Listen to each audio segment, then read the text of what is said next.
Some truths hide in stories, others hide in numbers. The ledger that surfaced that spring didn't look like a revelation. It was a hardbound book with a cracked spine and a faded label from a construction company that hadn't existed on paper for years. The pages smelled of dust and oil. The lines were neat, the handwriting tight. Dates, amounts, initials, nothing more. And yet inside those columns the pattern finally stopped pretending to be coincidence. The book turned up by accident. A retired bookkeeper's nephew donated boxes of office leftovers to a church sale. Old staplers, binders, a dented file tray, and this ledger.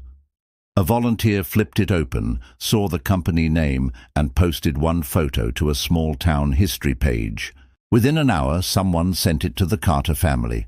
The company's name matched the faded patch witnesses had described on a man's jacket. The entries began 5 years before Emily vanished and ended the winter after. Cash withdrawals appeared with precision, always the same denominations, always on Thursdays and Sundays, clustered around nights when the town felt emptiest. The notes were brief: fuel, motel, service, storage. He didn't write much, but he wrote enough. One line caught everyone's attention. CCTV update, strip mall, service 2300-0100. The date matched the night the hardware store camera across from Emily's car glitched. 2 days later, a second line, vendor paid, H Electric. The invoice number in the margin matched the kind used by a defunct security contractor that had changed names twice and gone dark. Another page listed lock replace, Unit 47, HW 58 frontage. The storage unit sat less than a mile from where Emily's phone was found. The ledger placed money where the story had always placed shadows. Cash for gas stations on the edge of town. Petty cash for counter, a note that showed up again and again on nights when the diner ran late. $2.15, $3 even, coffee a stranger paid for and barely touched. Small sums that proved something larger. Whoever moved through this town didn't float on rumor.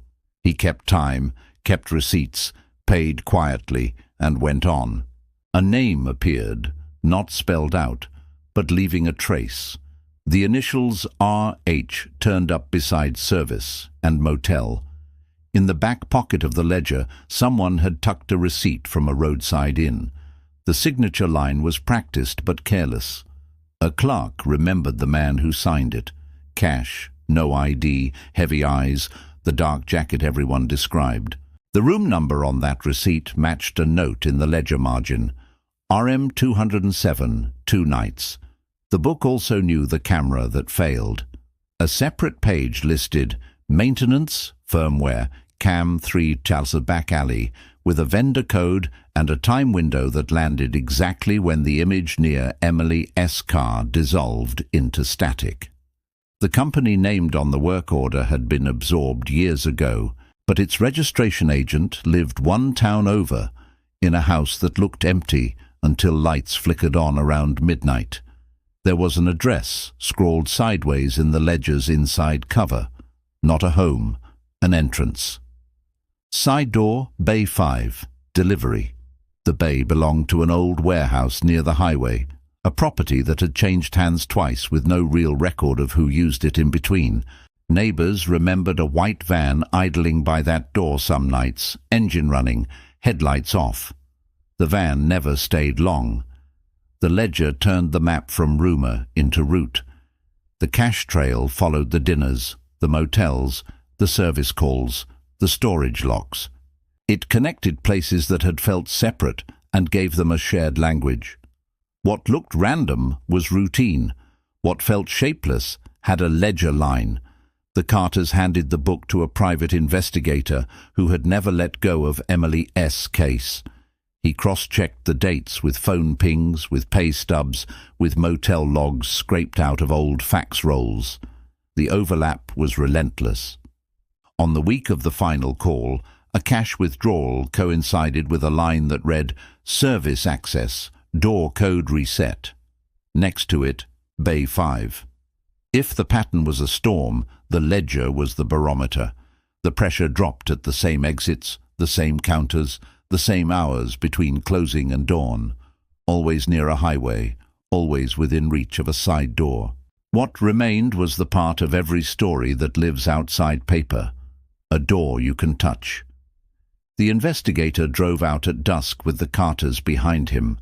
The warehouse sat where the pavement gave up, and gravel took over, low and colourless, windows stained with dust. Bay 5's door was heavier than it looked. The paint had bubbled where weather had bitten it. A keypad was bolted to the frame, its buttons sun-bleached to the same grey as the wall. Someone had scratched the plastic, not enough to gouge it, just enough to feel it under your thumb. They didn't kick it in. They didn't shout. They stood there with the ledger open against the hood of the car, the line with the door code circled twice, the numbers written again on a torn scrap of paper. The investigator punched the sequence. The light on the keypad blinked red once, then green. Some truths hide in numbers, some hide behind doors. This time the ledger led to both. This was the ledger. In episode 14, the door swings open, and what waits inside isn't an answer. It's a room built for silence. If you're still with me, like, share, and subscribe. Every listen keeps the trail warm, and every share brings us closer to the truth Emily deserves.